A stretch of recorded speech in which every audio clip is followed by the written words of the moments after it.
Yes, I told the story about Atieno. Atieno is a common name among the Luo Nyanza, and it's a name that you'd find very often, name of a girl who's born at night.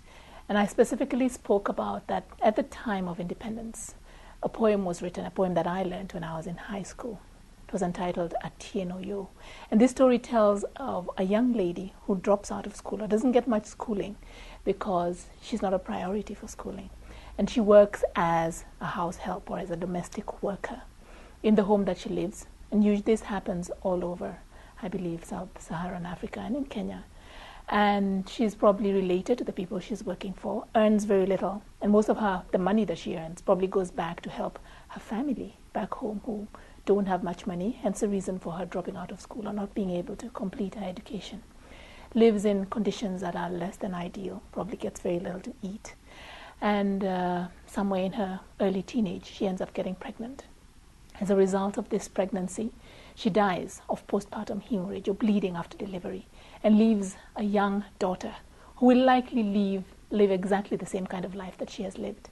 And I went on to say that though that was true of Kenya at independence a good 47 years ago, it's still true today.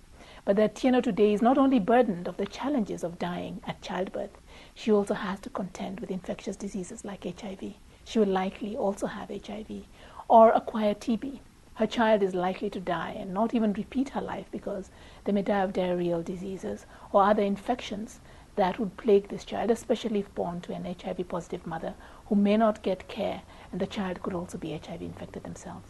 So Atieno's problems have become worse rather than better, despite the fact that so many more years have moved on and we are discovering many more new technologies and doing a lot of research in the area of health.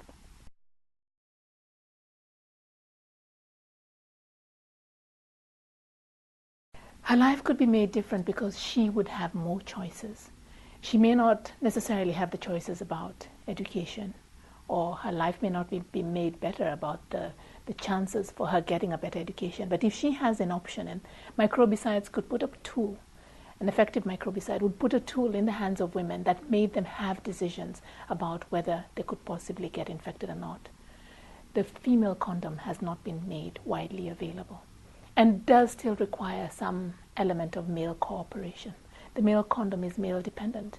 Even though a female could initiate or ask for her partner to use it, she doesn't have control of it. A microbicide could potentially offer women an option to use something that their partners could or could not be aware of.